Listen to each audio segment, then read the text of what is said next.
Hey guys, we're back to talk about our third episode. We're going to be talking about profit and loss, which is something I think a lot of business owners don't consider. They just look at what they're profiting, but they're not looking at how much they're losing to be able to pay themselves like a livable income. So that's what we're going to talk about today, discounting your services and go a little bit into sales. Welcome back to Scaling Beautifully, the podcast where we pull back the curtain on what it really takes to grow a thriving beauty business. I'm Haley, a corrective skincare specialist and spa owner who's in the trenches every day with clients. And I'm Adriana, a tax strategist who specializes in beauty businesses, helping pros like you master the money, tax, and legal side of growth. Together, we'll tackle the small, unglamorous tasks that build a strong foundation so you can stop hustling in circles and start scaling beautifully. Think of this as a resource for what happens after your client or customer leaves. Okay. Oh, do you want to start with our wins and our fails first so we don't Yes. forget? I think we forgot last time and then I forgot to go back to see what they were so we could tell them. But oh well. Sorry, we'll do better. Yeah. We're gonna include it in our little bullet points going forward. I feel rusty, so I'm like, we're trying to get going. Yes. What do you feel like your business or personal win was this week? So I actually got on ADHD medication. Oh yeah. That's really good. Yes. It's been a game changer. However, I do feel like I need a higher dosage. Oh Lord. Yeah, because I crash out like midday. Yeah. Like midday, I start crashing out. Crystal, my admin, she just texted me this morning. She's like, "I see your ADHD medication is kicking in because I have nothing for you." Yeah. I was like, "Great." Okay, good. Yeah. What do you feel like are your fails though? Sales. Well, see, I feel like I've been working a lot. Maybe that's what it is. I have been working a lot after hours when I shouldn't. Oh yes. Yeah. And that's something that we're going to talk about soon is boundaries. And Yes.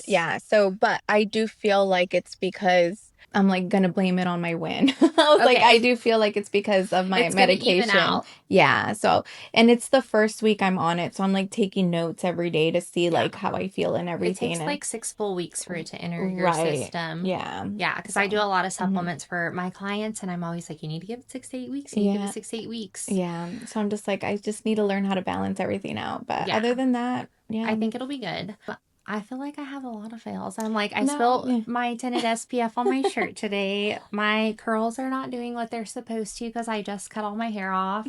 And then mine ties into our episode, like my profit and loss the past 2 months because I moved and like we're launching a second business and I had to buy furniture for my studio and renovate my studio. So although my profit's been really high, my loss has also been high. Still making, what is it? Where like I still make more than I spend. Where you make, you're still profit. profiting. Yeah, I'm still profiting, but it's just not where I as like much it to as be what you're and used what I'm to. used to. Because Yeah. I really like to put a lot of money in savings and into my 401k for myself and my 2 employees. So that's important to me. So I'm like, we have to lock in these last 2 months, November and December, to make sure we can get back on top of that. But wins, I'm like, wins in business. I'm definitely getting better about boundaries and not feeling bad about it. Good. Even though I can tell some clients get upset about it, it's making me feel better about work and I can be more productive.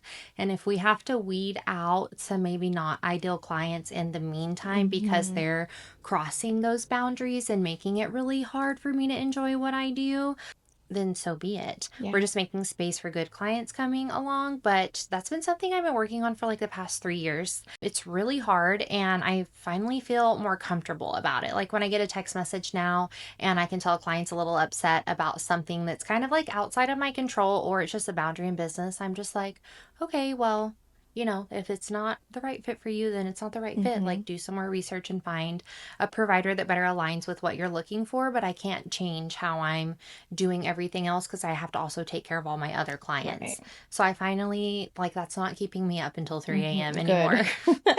No, good. And I think it's an adjustment for all of us too. We have an episode coming up where we discuss nothing but boundaries, but Yes. it definitely does take some time, and it's also like boundaries for yourself. Yeah. And it's really hard and it's really scary because like for me, I'm always like, I don't want a bad Google review or I don't want them to go tell everybody they're upset. But if I'm doing everything right and I'm just having that business mindset and keeping things flowing, I shouldn't feel bad about that. And if that doesn't align with them, it just doesn't. It just doesn't, yeah. But that was like a new revelation, like the last 2 weeks. I was like, oh, okay, like this isn't as upsetting as I thought it would be, where it has been in the past. So I'm going to take that as a win. Yeah, no, that's definitely a win. Okay, great. So we really wanted to talk about discounting services, though, and sales, because we're filming a little bit in advance. So right now it's the end of October, which means Black Friday is coming up. So whether you're a service provider or you're another woman entrepreneur that has a small business, this is a great time of year that we all do sales. But I really want to talk about, are we doing a sale because it's actually profiting, or are we just doing a sale because we see that big number, but the cost of us having the supply to do the sale either outweighs or is equal to the profit we're bringing in? Because I see that a lot. And then also with discounting services as a service provider and discounting your packages on Black Friday to get this surplus of income, you then have to like spread that out for January, February, March. No, absolutely. So, I mean, and we've all done it, right? Like we've all done it. I've done it. I've never done that. No, okay. Maybe we all haven't done it. Okay. I was very firm on not discounting my services. When I started my business, I've only worked for myself since 2021, but I started in the industry in 2013. So I've always been watching, and I'm really good at like analyzing other people and kind of seeing where they struggled. Right. And then just kind of adjusting and I was the like, way you work. Oh, I don't want to do that. Yeah. No, I think that's good. So most of us have done it. And I've done it personally. So when I first started my business for the first few years, I think last year was the first year. I don't even remember if I did it last year or not. I think I did, but I would do for Black Friday a sale, which I'm not doing this year. Yeah. And it was like I would do cleanups, like bookkeeping cleanups for half off. I can't imagine how much time that takes. Man, I did my cleanup because we're going to talk about later when it's time to delegate out to other people in your business to help your business grow. It was a big financial cost for me because I wasn't making as much as I did back then, but I mean, just me trying to sit there and do it myself. It was like hours crying on the phone with TurboTax, like whoever trying to get help. I couldn't imagine like how long a cleanup takes to say, especially like because Black Friday's at the end of November, so it's like December. So then we would have to usually go back and clean up the whole year. That's so and much. For 50% off, and the reason why I would do 50% off because it's like it's a big number. It is, but and that also too when you're thinking, does that even matter to your customer? Like I don't know that it's 50. I don't know what your regular price is, so like 50% off doesn't really seem like that big of a deal to me. But and also I don't even know the work that goes into it, so I'm not even sure if like most people even see the value. You know what I mean? And that's the thing. I feel like in my industry it's kind of hard to especially with like startup businesses to like make them understand the value of what I do. Yeah. So usually whenever I presented this was just like, okay, typically, let's just say, I'm just going to throw a random number out there, but it's, bookkeeping cleanup for the year, $5,000. But then since it's Black Friday, it's going to be 50% of that.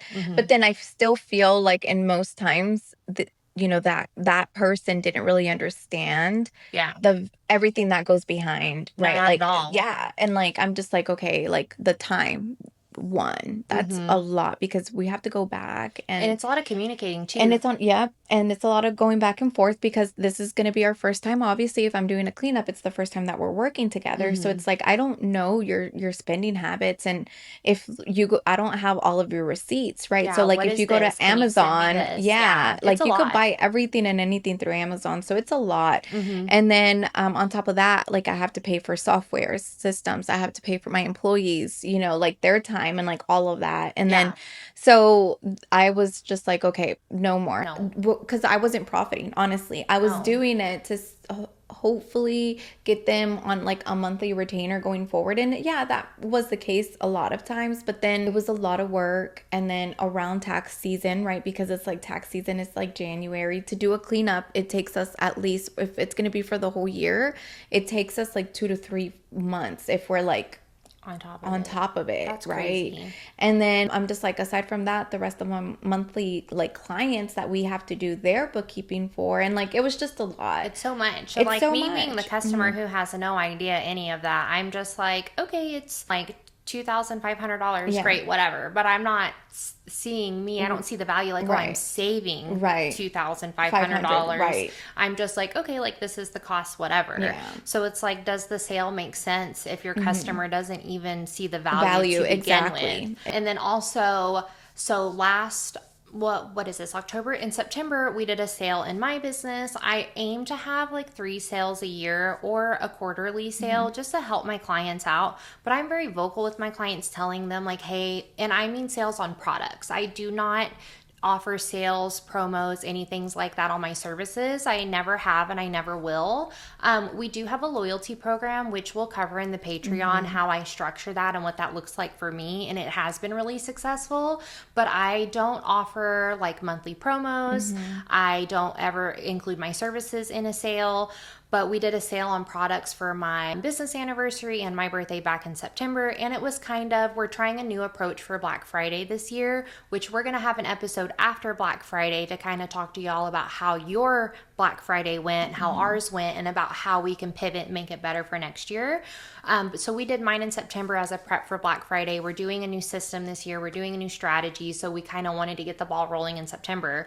Well, after everybody purchased, and then I either filled up those orders, and then reordered the product I needed to refill my shelves for my clients coming that following week, the profit like was not substantial. Yeah. And so I'm like, and it took me so long to fulfill those orders because every time I do a sale, I always get like 120-ish orders, and then a Black Friday sale, I'm well over 200 orders. It's just me here packing. I do have 2 employees, but they're virtual. So it took me like 2 weeks to pack all of those orders, like coming in an hour or 2 early before clients. It's not a quick process. And then people are emailing like, hey, I put the wrong address. I have to go find that. It's a lot of time. And so then when I think about what was the profit after I fulfilled everything, and then was I able to pay myself reasonably for the time spent packing, like the answer is no. So I'm very vocal about letting my clients know when I do sales, it's not for profit. It's truly just to give back to my clients to say thank you for being like a loyal client. And we make sure we have a good follow-up process with our first-time shoppers during. I pack their order differently, and I put something special in their order, which we can talk about Patreon, to kind of keep them coming back.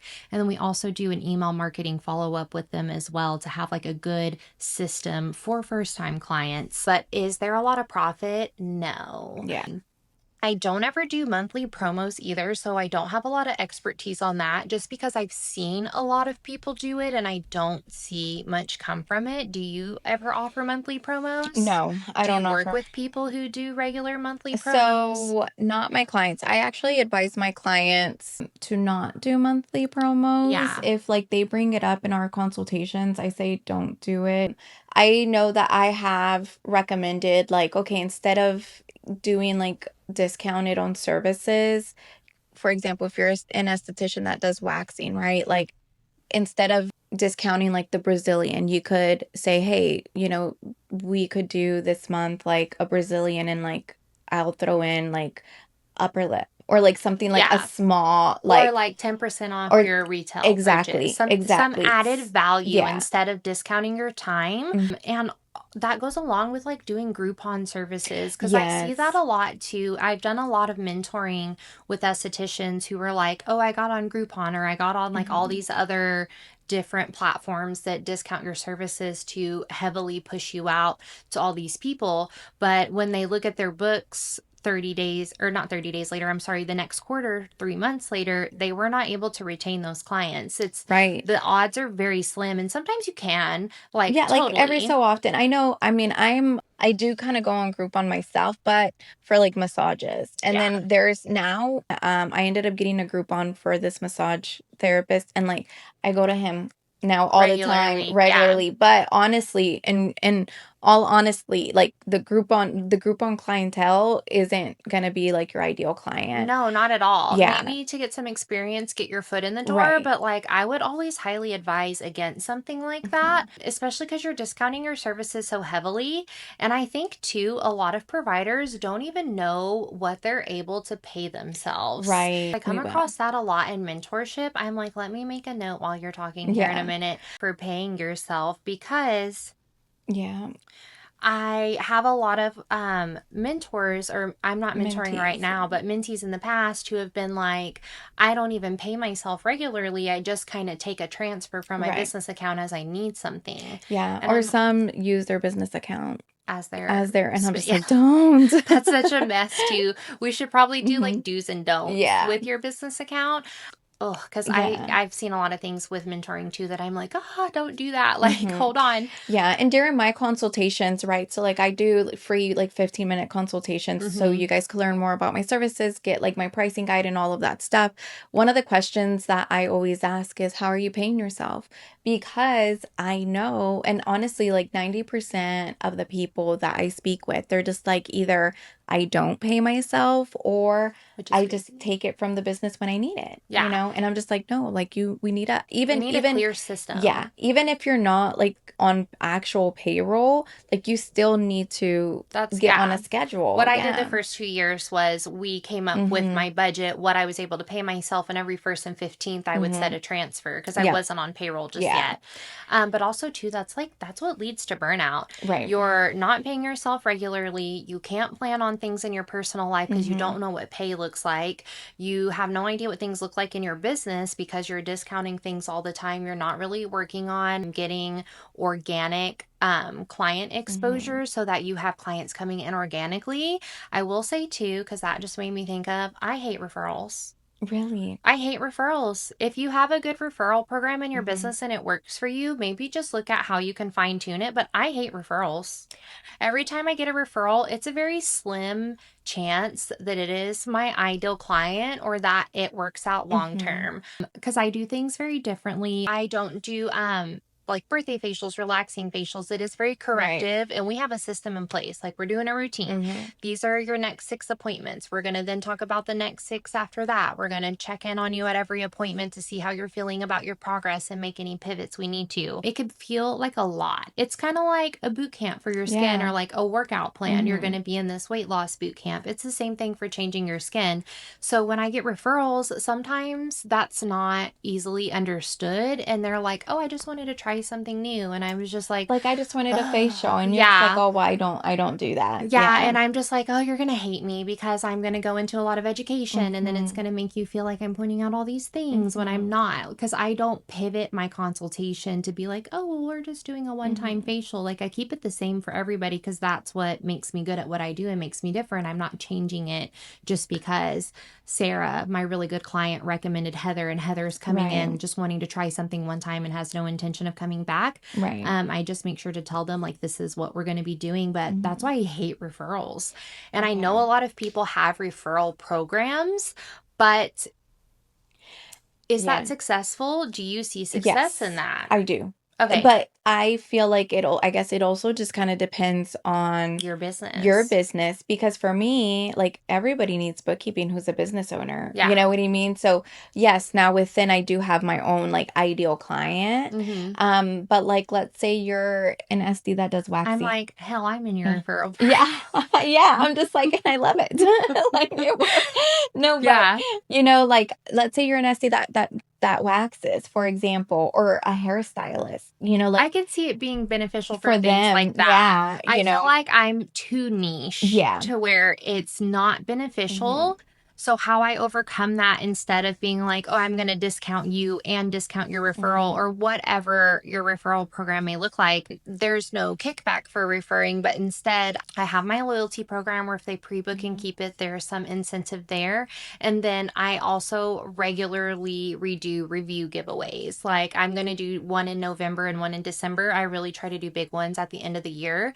So if they leave a review on Google, Facebook, they share on their story in the local Facebook page, pages out here, whatever it may be. They're tagging us, putting them out there. We just enter them in to be in the giveaway raffle. Right. So I would prefer that, so that other clients are finding me organically instead of them just saying, hey, go in there so that I can get whatever off Right. my next service. Right. Because I don't want my time wasted either. No, yeah, I would absolutely. much rather have an opening on my books than fill it with someone just to fill it, but it's not my ideal client, because that makes Yeah. me feel very burnt out Yeah. at the end of the day.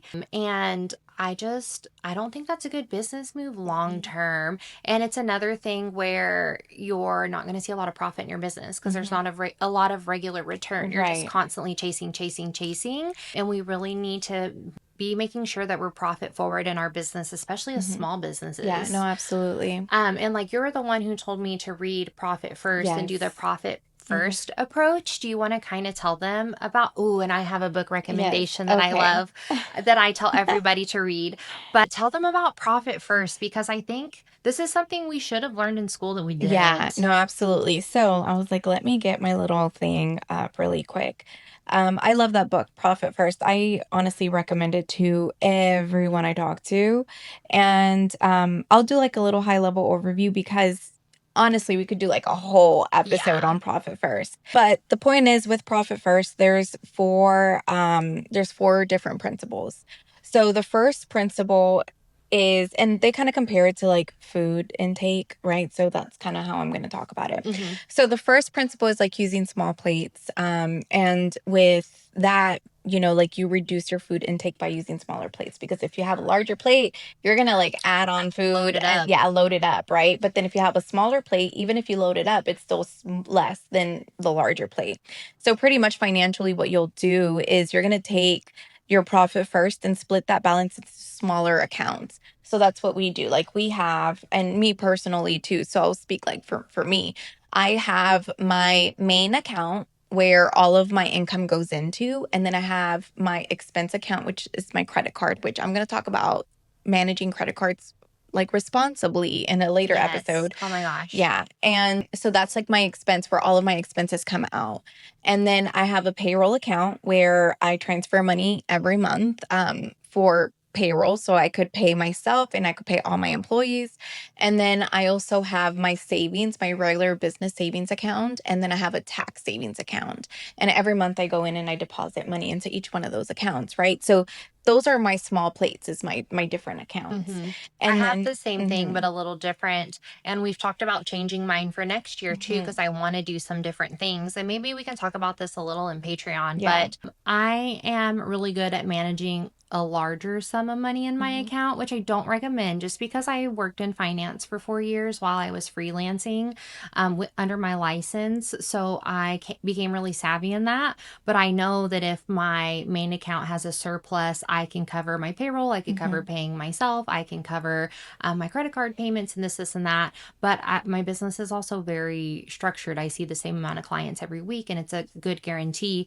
But I have like my kids' accounts where I pay my kids as employees. Right. We talked about opening up my house account so I can funnel money into it, because there are some projects at home that really need to be done, or projects we've done that could be paid off a little sooner if I do that. And then we talked about opening up a separate, I do have my new savings account, my higher yield savings account, where I can then look at different investment things. I put into our 401ks every month, and my credit card gets paid on a monthly basis. Yes. And we'll talk about the breakdown, because I didn't know a lot of people didn't know how to pay their credit card appropriately, which sounds weird, but like we'll break that down in a later episode. I had an esthetician make a story about that, and she's like, I paid off every month, but I'm still getting interest. And I'm like, you're not paying it off correctly. Yeah. And I sent her a voice memo. She was like, why didn't they just tell me that? And I was like, I don't know. Yeah. And I didn't know a lot of people didn't know that.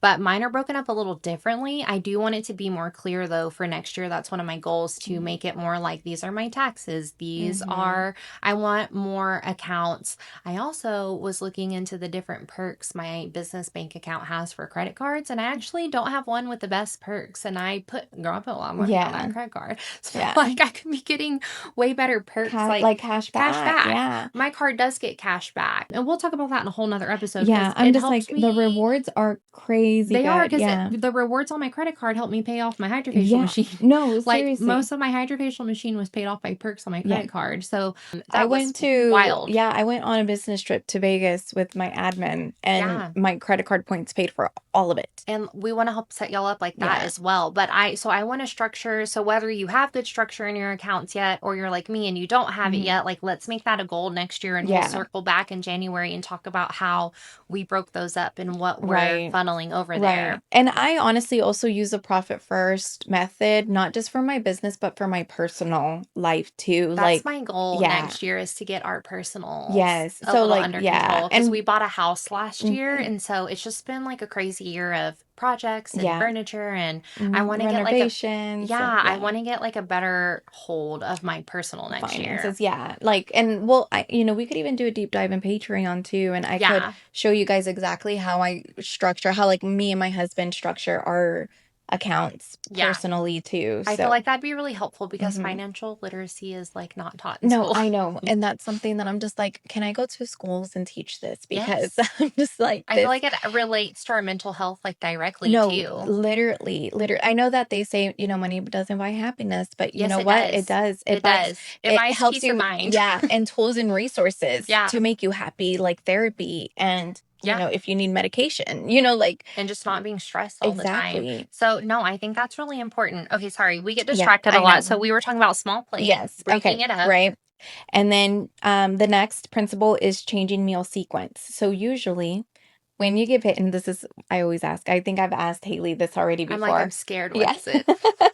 Usually when you get paid, Mhm. what's the first thing that you typically do when you get paid? I pay my big bills first. Exactly. Yeah, Yeah. I make sure they're out of the way, cars, house. Mm-hmm. We go grocery shopping typically the same day or the day after we get Mm-hmm. paid because we have 3 boys at home, so our grocery bill is crazy. Yeah. Yeah, I pay the bills first. We are Yeah. not doing nothing fun. We're not Yeah. going out to eat or nothing until the bills are paid. See, and that's the We put in average savings, we answer. pay on credit Yeah. card, like all those things. Yeah, that's the average answer. So with the profit first method, it says you want to change your meal sequence. Like you want to change that. So after, always take profits first and then pay your bills last.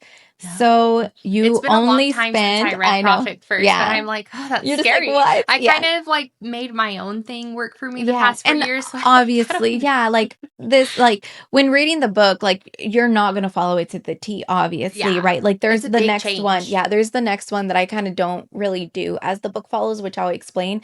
But with this one, changing meal sequence, it's always take profit first and pay your bills last. So you can only spend what you could afford. So then, I mean, business wise, we're allocating first, Mhm. right? We're allocating first, and then you're getting paid what you need to get paid, and then you pay your bills.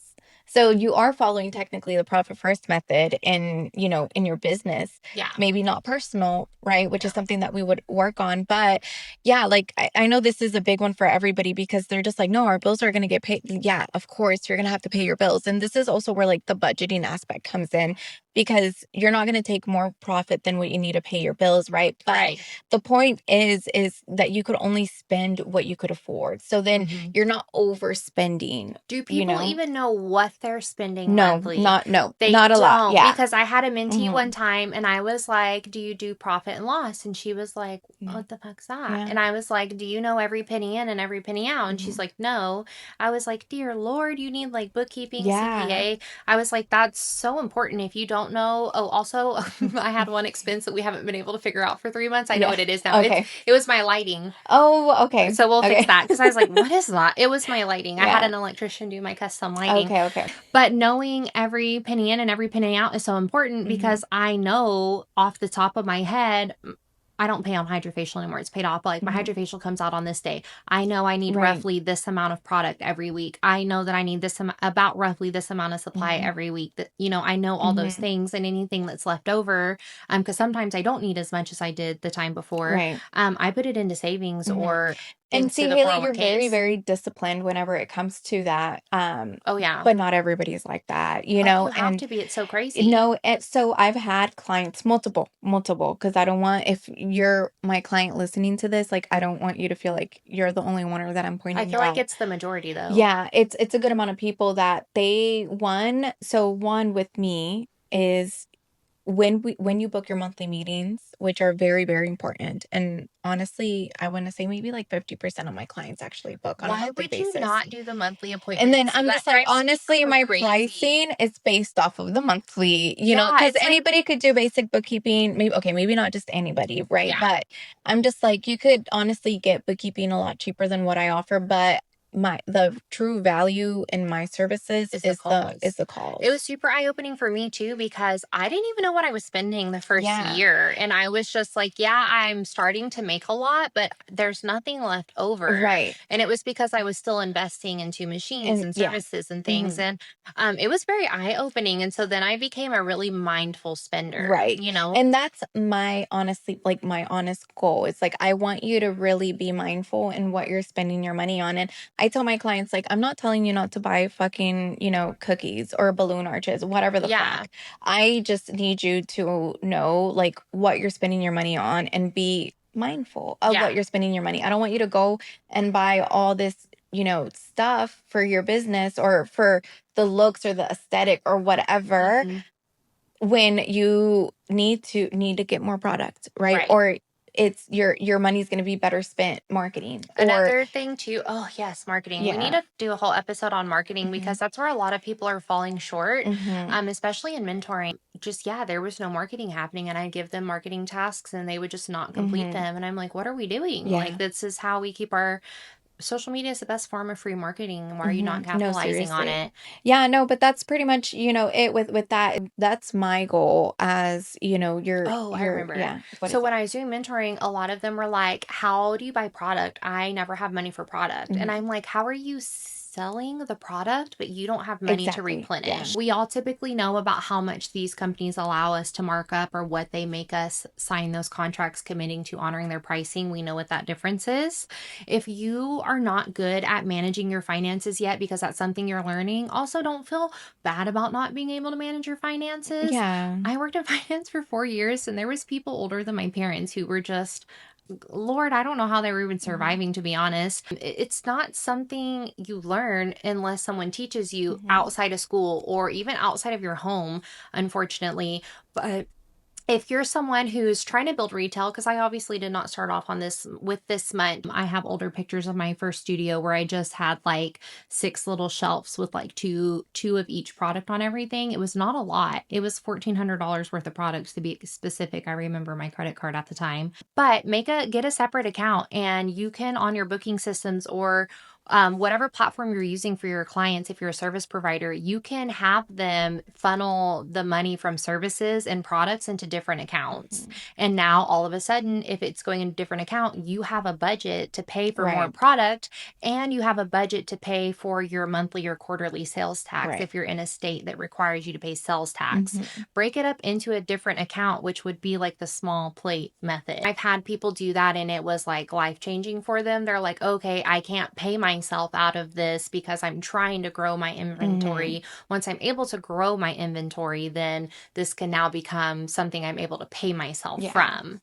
No, I think that's great advice because yeah, I'm just like, yeah, you don't want to dip Yeah. into that. Okay, so next principle is remove temptations. So you remove junk food and stock up on healthy food, right? So once you've taken your profit, this is the one that I say that I do my own little thing with. So it says once you've taken your profit, keep it out of sight, out of mind, and hard to access. So I say do this if you're not really disciplined. If you're the type of person that sees money and you're just like, I could spend it, then that's whenever I'm like, you want to open a whole different bank account and put your savings or your profit Yeah. in there. Don't even download the freaking app. You know what I mean? Like keep it out of sight, out of That's me mind. with my whatever my investment account. I'm like, I don't even. You're like, I Yeah. need the statements. I'm like, I don't know how Yeah. because I don't look in there. I'm just like, okay, let me reach out. Yeah. And then I'm like, I don't look at it because I have put a lot of money over there. yeah. I like that approach though, because a lot of Mhm. people really focus on, like right now I'm building my purse collection. That's something Mhm. I wanted to start this year. I really love Coach purses and I want purse piece where I have like my 8 to 10 purses that Mhm. cover every event and all the colors I need I for love that. whatever, like that's something I want for me. And a lot of people think, oh, like, well, once I buy this purse, like I'm going to have like this endorphin high and feel so Mhm. good and I can show it off in social media and blah, blah, blah. Instead, think about how building your account is going to give you that endorphin Yeah. high. Like every time we put more into it and I see it build, I'm like, okay, yes. Like, Yeah. so when things do pop up at home, I'm not like, oh my God. I'm Yeah. kind of like, no, we It's okay. have We this to have the fall money. back Right. on. And now I've gotten to a point where I've gotten so good with it that I don't even have to fall back on it anymore. Even when I'm Mhm. like, well, it's there if I need it, we always find a way to figure it out Right. without having to dip into that. And that does take time, but it is possible.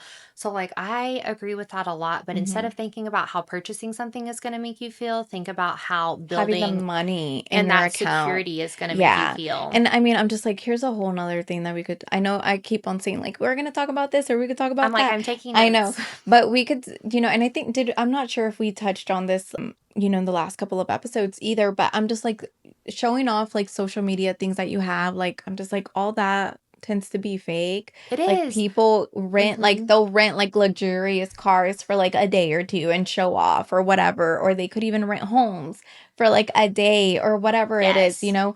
but a lot of people that aren't doing that, or maybe that they are, but they're going into debt to just show off like materialistic things. Yeah. And to me, I always say like I live like Haley, my husband and I, we live way below our what is it Your called? Yeah, means. our Yeah. means. And Yeah, I call me and Mr. Freckles like an Adam Sandler couple. yeah, We're not like super, I'm like, I'm building my purse collection. Then I'm like, we're yeah, like Adam Sandler. Like no, my purses are yeah, like the only thing. yeah. But everything else is very like, Minimal. And yeah, like what gets me like that high is going on vacations. Like experiences. I Yeah. go on vacations a lot with my kids and my husband, and having that safety net, knowing that I'm going to be okay, right? And Yeah. that my kids are going to be okay. Like I rather live in a home that's not too big and know that my kids are, they have their accounts set up for, like my kids are going to be millionaires when they're in their 20s because of the tools that I have in place, Yeah. and that gives me such peace because I know my kids are going to be fine, and Hmm. like I have things in place to where my husband and I were going to be able to retire early, hopefully, That's our goal too, is yeah. retiring And that's early. gonna give me peace of mind, or that gives me peace of mind too, and then I'm just like, I'm not the one to really like show off on social media, but like I will post like my kids and like vacations and that we take Hmm. and stuff. And our vacations, honestly, they're not even like crazy. Like Yeah, we ours go to aren't either. Tennessee, like We to the went to mountains. we went to Galveston this summer, Yeah. and if you're from Texas, Galveston's like not the nicest, but we made sure to stay in a nicer area. When I was posting photos, everybody was Hmm. like, "Oh my God, I didn't Where are know you? Galveston looked like Yeah. that." And I'm like, "I don't know what y'all are doing, but like it You're going is." to like the muddy, Yeah, I'm like, you but can yeah. make it nice wherever you No, are. And yeah, it was a seriously. really nice Hmm. beach vacation. And we were able to take 8 people and us pay for it and Hmm. nobody else have to pay, which they wouldn't have been able to go if Right. we didn't take them. So that was like a really nice experience for them as Yeah. well. But it's because we plan for these things Right. through our Right. business and everything Yeah. ahead of time. I want everybody to feel that way. Right. I just see way too many I'm talking specifically service providers because that's what I do, so Mhm. that's what I watch. Just like really struggling to pay for things, having to get on government assistance, and there's nothing wrong with that. I was a teen mom, a single mom Mhm. before I met my husband, and I was on all those things, but I don't want you to be stuck there long term Right. because the world is so much more abundant than that, than the Right. support you can get elsewhere. And like what you're able to do yourself is crazy. But Mhm. I really like the removing temptation. So for Mhm. like me, I quit scrolling. I have almost every esthetician muted that I follow. I love y'all, but I don't want to see y'all stuff. I just don't because it's fake. And I try really hard not to post fake things myself or make Right. things seem better than they are. I try to be a little Right. bit more realistic when I share on my story. I never like, this is something that bothers me because I've gotten bad feedback from a student before. She was like, you just seem low energy. And I'm like, I'm not low energy. I'm just very monotone, very Right. like even all the time. So I'm not gonna for a call be like, oh my God. Yeah. But I And I'm just see like, that's not that's Haley. not me at Yeah. all. Like, this is what you get all the time, no matter what's going on with me. And I just can't make myself do that. But I see all these other estheticians kind of do that for business or show off things for business or try to like attract luxury clientele by showing a luxury And I think lifestyle. that's what it is a And that lot. does Yeah. not correlate marketing Mhm. wise. Like it doesn't. And Yeah. I don't know, it's really frustrating, but then also those same estheticians will then be in group chats that I was in because I've removed myself from every group chat, and they're talking about how much they're struggling, Mm-hmm. and if they have to pay taxes this year, they're going to have to close down. And it just kind of like left a bad taste in my mouth. And I got to a point in business too where I just feel like nobody is on the same level as me mindset wise. So now following all these people and just seeing kind of like the facade that they're putting out, like no longer serves or benefits me. And I disclaimer, it's not everyone. no, No, it's you not know, yeah, everybody, but it definitely is like a lot of people I thought I looked up right. to. And I was just like, how harmful is this to other smaller service providers who And it maybe aren't is, it's as like sure of mind, like, themselves? yeah, like the mindset really, because, comparison is the biggest thief of It joy. is. And I feel like a lot of people either they're just like, I'm working, I'm doing all of this or whatever, but I still can't live that life. Yeah. But you need to think of what's your success, like what makes you happy, because what could make me happy might not make Haley happy, or Right. vice versa. You know what I mean? Or might make you happy, whatever. Also, too, that changes season to season for you as Exactly. well. So, like for me, removing temptation, I no longer follow all these estheticians that I kind of like looked up to, or I felt like we were on the same, kind of like in the same season of Hmm. life.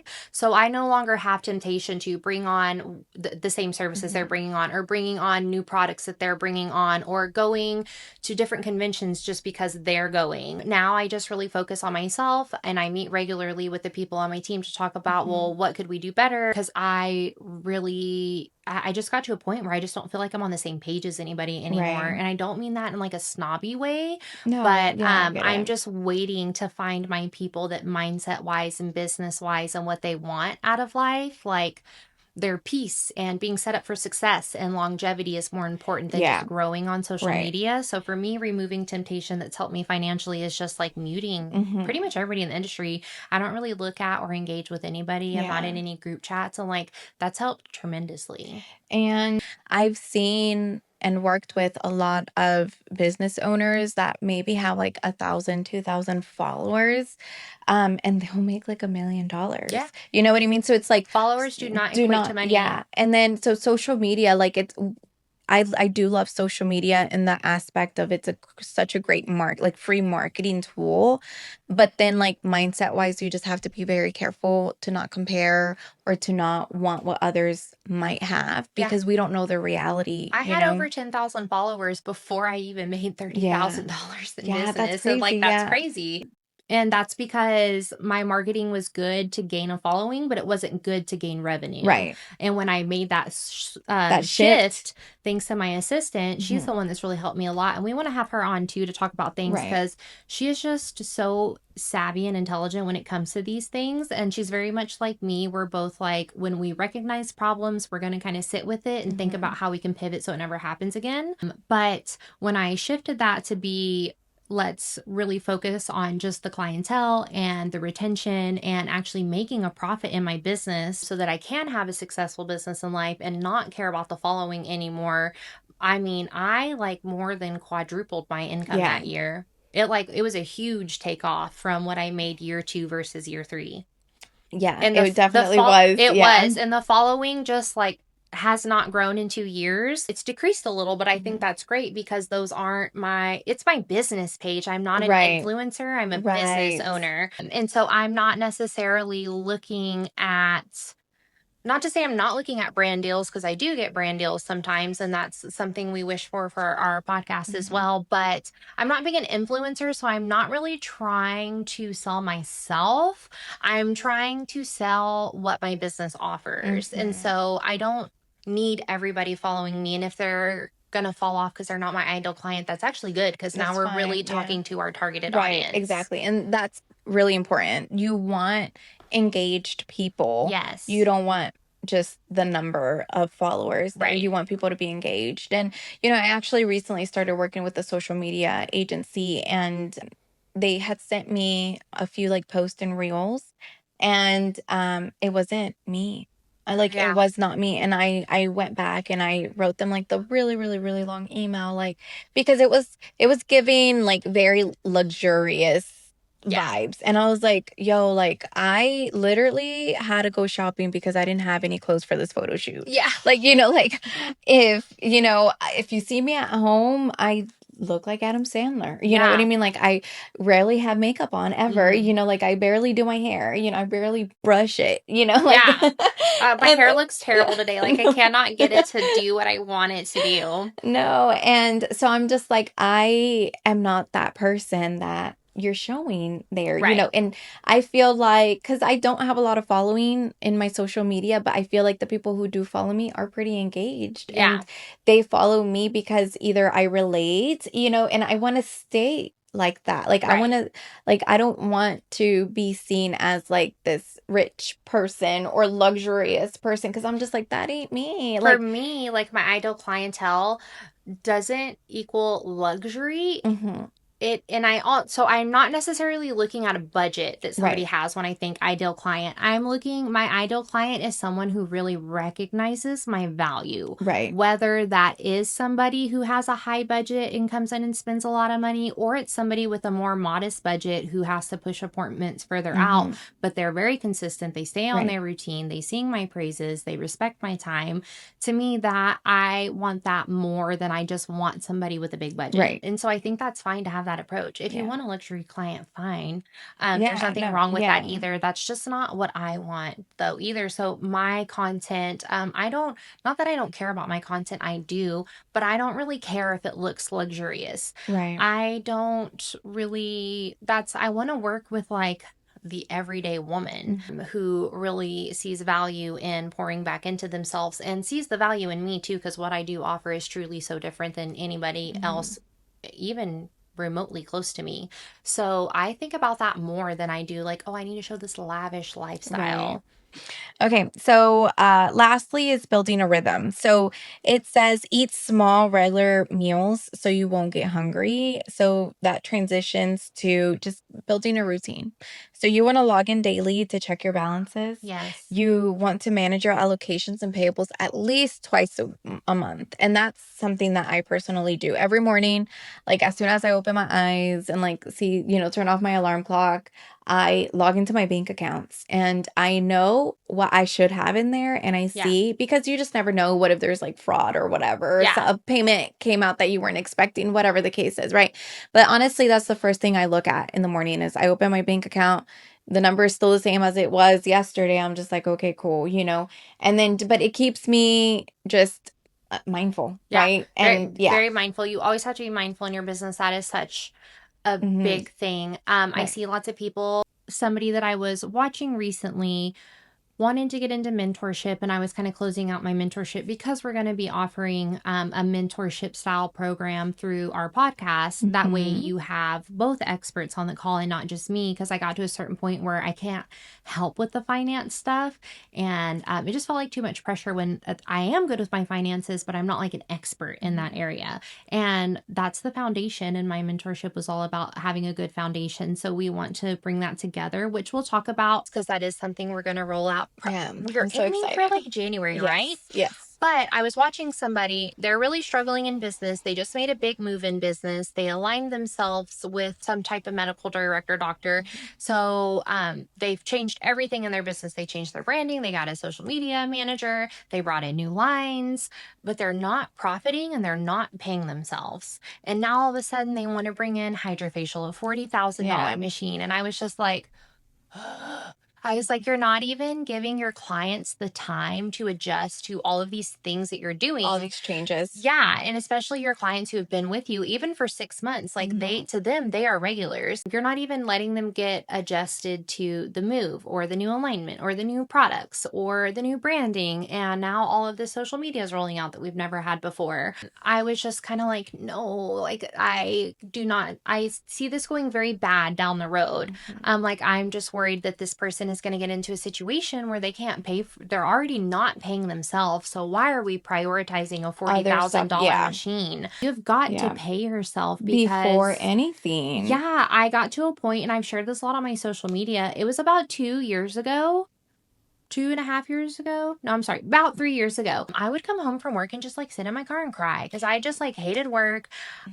I hate to say it, but like I hated the clients I worked with Yeah. because they just like took so much advantage of me, used and abused me, and I felt so burnt out. And on top of that, I was barely paying myself. Yeah. Like barely. I think like $500 every 2 weeks, and we're a family of five, so that is not Yeah. No, reasonable. I actually remember having conversations. Now that you're bringing this up, Yeah. I was like, I remember having conversations, Haley, where you're just like, I think I don't want to do this anymore. I got to a point where I have a friend in Dallas who owns a very big practice, and I think it's her long-term boyfriend. They've been together like 12 years. His brother worked with my husband. And so like we all kind of just aligned. And she was like, I'll take you anytime. And I was like, I'm seriously thinking about closing my business because I just hate the structure and everything I have. And on top of that, I'm not even paying myself to like feel like shit all the time. You know what I mean? I was like, don't do it, Haley. I Don't know. do it. I had a lot of people. I changed everything too within 12 months of feeling that way, and it's helped a lot. It really took my business off, and that's what I talk about in my mentorship and in my courses, because you can change everything, and you are in control, and you don't need support from anybody else, really.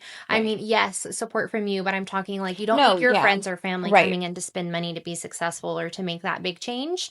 But not paying myself was a big reason I felt that way, because I'm like, I'm just You felt like you were working for free. Yeah, working so hard with people who don't value me and spending so much time away from my family and my kids, and then not having anything to show for it. So we made a big change on one of our calls and was like, this is a reasonable income in your area for how many kids you have. You're going to start paying yourself that. I know you can afford it, but you need to change things in your business if you don't feel like you can afford it.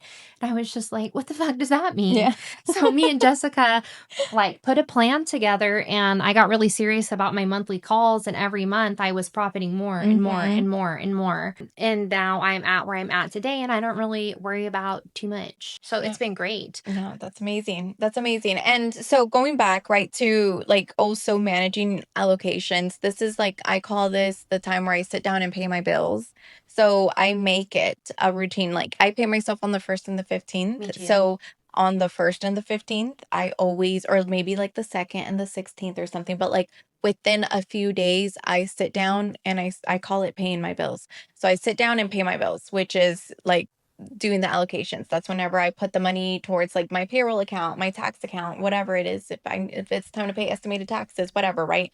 And then also for my personal account, like that's whenever I start allocating, to my different accounts too. But you need to be like consistent, disciplined, and on a like routine whenever it comes to your finances. And the longer you do it, the less time it takes and the easier it gets. Because I know a lot of times it's going to be very like, if this is going to be your very first time doing any of this, it's going to be super hard or just the stress, like just looking at it. Exactly. Or like, you don't want to confront that fear, but it's not as bad as you think it is, because I've done a lot of financial coaching, like one-on-ones, and I make them tell me all of their expenses. Sometimes it's embarrassing too. I'm like, I don't want to tell you how many times I go get a tea or a coffee. No, and that's the thing. Like, but it is eye-opening. My husband calculated Mhm. it not that long ago, earlier this year, and like he even told our friend group, and like not to embarrass me, He's but just like, so Haley spends. He was like, oh, you want to roast on me? He was like, let's talk about her little coffee addiction. And I was like, hey, now, like, I work hard. And he was like, okay. But he was like, what would you rather spend? I'm not even going to lie. It was something crazy, like $1,500. Like, crazy, right? And he was like, what would you rather spend that money on? And like, I was embarrassed because I didn't even realize that it was that much. But I was like, I need my little coffee to be productive at work. And he was like, okay, I'm going to buy you a Breville, which is a really expensive, like, roast your own beans. Which is how much? It's very expensive. But it's like $1,000. Okay, but like you just said you spent $1,500. Yeah. Right? And he was like, I'm going to buy you a Breville and you're going to make coffee at home. Yeah. And he was like, we'll go get nice beans. We'll go get the little accessories, whatever you want, a cute cup. He's like, I don't care. He's like, but you need to make coffee at home. Yeah. He was like, get good at making coffee at home. And I was like, oh. Yeah. And like that $1,000 investment is going to pay off. Yeah. And I was just like, oh God. And so now I really don't go get coffee as much anymore. Like I haven't had like a coffee place in a long time. Like I have my tea today just because we're talking for a long time. But yeah, I've gotten better at making coffee at home, and even like making different like energy drinks and stuff at home, like flavored favorite drinks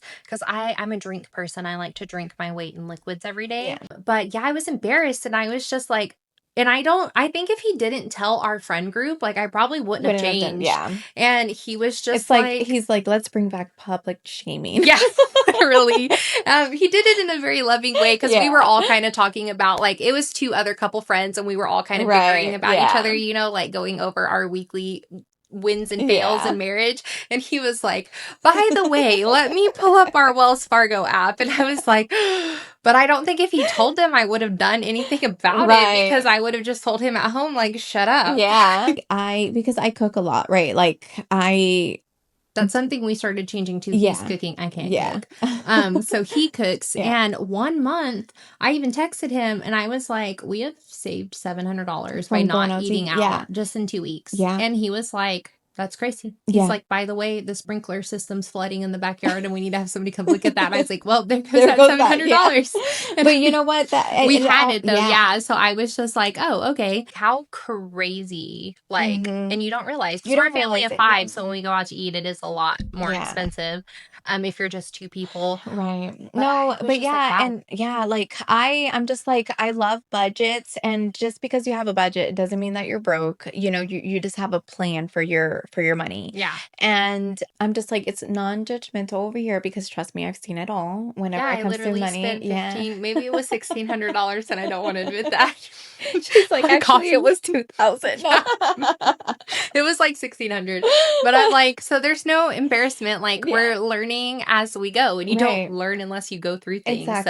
Exactly. It is very eye-opening, and we started on the topic of sales. Oh my gosh. And now we're like, we got but it all correlates to each other. I feel like it does, definitely. That's why I'm like, instead of doing sales in your business, can you give added value? Can you do a giveaway for clients? Can you do something more fun that doesn't equate to you losing money? I also, too, with my services, kind of how I set up payment in my business is I pay myself out of my services. I don't necessarily pay myself from product. What is left over from product sales really just goes back into investing in the business, paying on taxes, and my services is more how I pay myself, how I pay my employees, how I put into our 401k, the supplies in the business. So I never discount my services because my services equal my time. Right. No, and then also, right, so like discounts, I personally do feel that discounts attracts like the price shoppers and not value clients, right? And then the ones who come for the discount, they often leave when you raise prices or stop running specials. So that kind of goes back to them being like, why are you going to fill your books with a discount shopper? Exactly. Just to get established and say, okay, now I'm so booked out, so I'm going to cut the discounts, and then you lose 40% of your clientele. Right. That's crazy. Right. Build it right the first time from the bottom. I agree. And then also your pricing sets the tone for your brand. When you discount too much, I do feel like it signals that your service wasn't worth the full price. Yeah. So, and that's kind of how it's going to translate to the client. So then whenever you do want to raise your price or whenever you're stop giving out discounts, that's why they're not going to return. The emotional discounting is a big problem too. Like letting clients manipulate you. I've recently, this past quarter, I've had about 3 clients who would try to like regularly manipulate me into either extending my sales past. We did an 8-day sale one time, and a client was like, "Why 20 days after?" Was like, "I wasn't available. Can you please offer me the sale? I want to refill everything." No. And I know a lot of people would be like, "Okay, well, she wants to refill $300 worth of product. I should let her do that." And to me, I'm like, no, like I already did a sale for 8 days, which is so long. So maybe we should talk about too in Patreon, having a good sales structure, how long a sale should last for. And then it took me 2 full weeks of time, pretty much unpaid, away from my family to pack those orders. And I don't have to offer a sale. I've already gone above and beyond for my clients, not making much of a profit from the sale. So I'm so sorry. I cannot extend it past. And that goes back to boundaries too. Yeah, having healthy boundaries. And like, yes, that did upset that client. But if something that small is going to upset a client where they don't want to come back to me anymore, they're not somebody who saw my value. Right. And I'm trying to build a very firm foundation of clients who value me and truly feel like I am the best at what I do and they could not get the same experience elsewhere. there, that's more important to me than just like seeing the dollars roll Right. in. No, and I agree with you. Like, you want loyal, value-based clients, The you money know? is there in the loyalty, Yeah. 100%. You will make much more being less booked with a loyal clientele than you will being fully booked with one-off Right. clients. 110%. Yeah.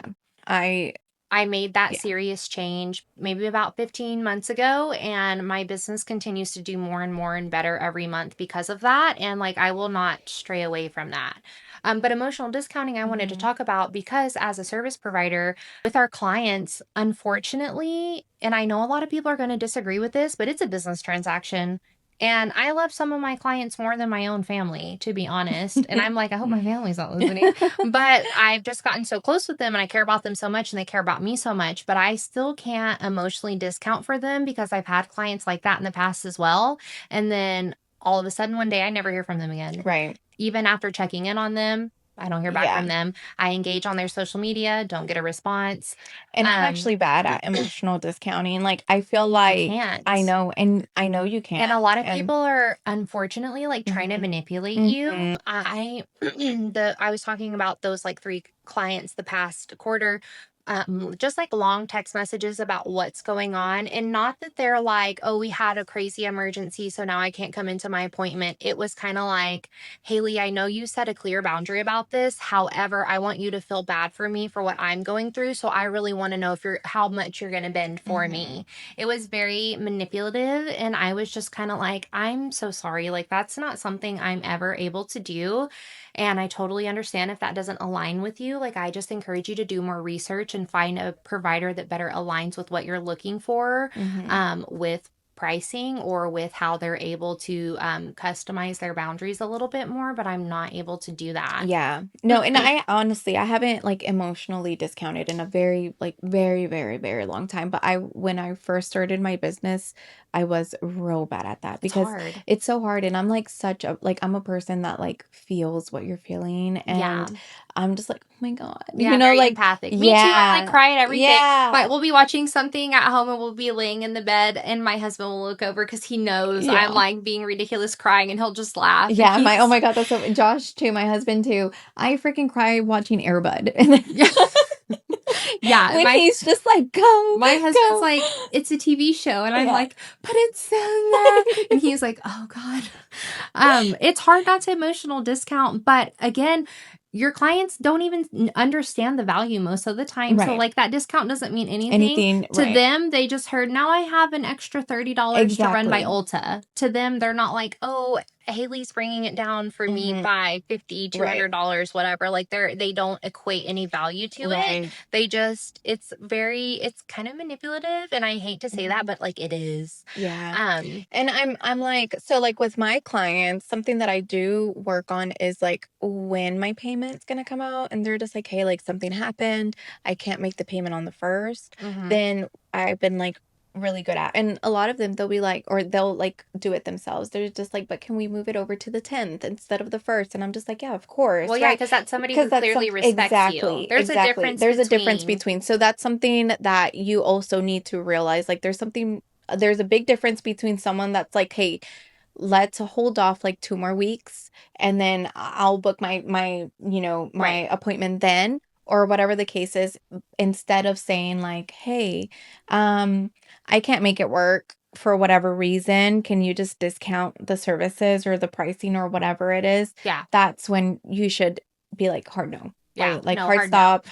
hard no. You just trust yourself enough to know when someone's being genuine and what relationship you've had with them in the past without overextending yourself, because at the end of the day, it is a business. Yeah. At the end of the day, 5 years down the road, if your husband gets sick, your kids get sick, they're not going to be there for you. They are the clients of the Freckled Skin Studio. They are not beloved friends of Haley. Right. Do you know what I mean? And I hate to say that, and I do love a lot of my clients, Right. me too. And I have a disabled son, and a lot of my clients locally do help rally for him within the school district and things like that, to help me understand all the things he deserves. And I appreciate them wholeheartedly, but I can't, just because they're doing that for me out of like the kindness of them being good, I cannot give back to them more than what I'm already giving in my business with having regular sales, a loyalty program, raffles, giveaways, just being available for them via communication all the time. My assistant disagrees with me, but I am a little bit too readily available to communicate with my clients via text and kind of be a support system for them when they can't come in. I am already giving them exceptional care that they won't find anywhere else. I can't then add to that by discounting even more. Right. Or discounting period is what I mean.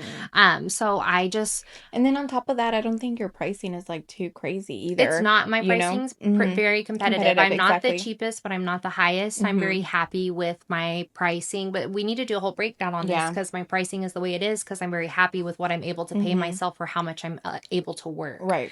And what my structures look like. And that looks different for everybody. And I don't think a lot of people know how to structure their pricing for it to make sense in business. Yeah. So that's kind of what I wanted to talk about your profit and loss. Do you even know what that looks like? Are you even looking at that? If we do a sale or we do a promotion, are we seeing more profit at the end of the month after everything's paid for? Because say, let's just throw numbers out there. Say we typically make $5,000 a month, and these are just made up numbers. Do not scoff and be like, I make way more. Okay, I'm just talking. We have a $5,000 month, and then we do a sale or we do a promotion, and now we made $10,000 a month. Yes, we made more, but let's say when we regularly make 5,000, we have 2,000 left over after paying overhead and everything. The month we made 10,000, we only have 3,000 left over. Was that a valuable sale or a valuable promotion? And would you consider that successful in your business? To me, a $1,000 difference, no. Especially because you're not even after paying overhead, right? You also like take into consideration your time. Yeah, that's what I was saying. Because I equated it to my husband because he was like, why do you keep going to work at 6 a.m.? And I was like, to pack orders because we did the sale. And he was like, oh, okay. He's like, how many do you have left? And I told him, I was like, I can only do about 15 to 20 a day because everything starts to look the same, or I just run out of time after everything, whatever. It's just me here. And he was like, well, like what was the profit after the sale? And I told him, and he calculated it, and he was like, you're making less than a McDonald's worker going in to pack those. And I was like, yeah. And I was like, but this is a way I give back to my clients. For me, I separate this from profit. This is me giving back 3 times a year to my clients to help them out because I do appreciate them for supporting my small business. This is not a money maker for me. Right. So think of it that way. And then how many times are you going to allot yourself to do that a year in business? Right. So I have here, right, just different alternatives that we've already kind of discussed through the call, or sorry, not the call, the podcast. My bad. We're normally on calls. Well, why don't we talk about the alternatives on Patreon? Okay. Yeah. We could do that.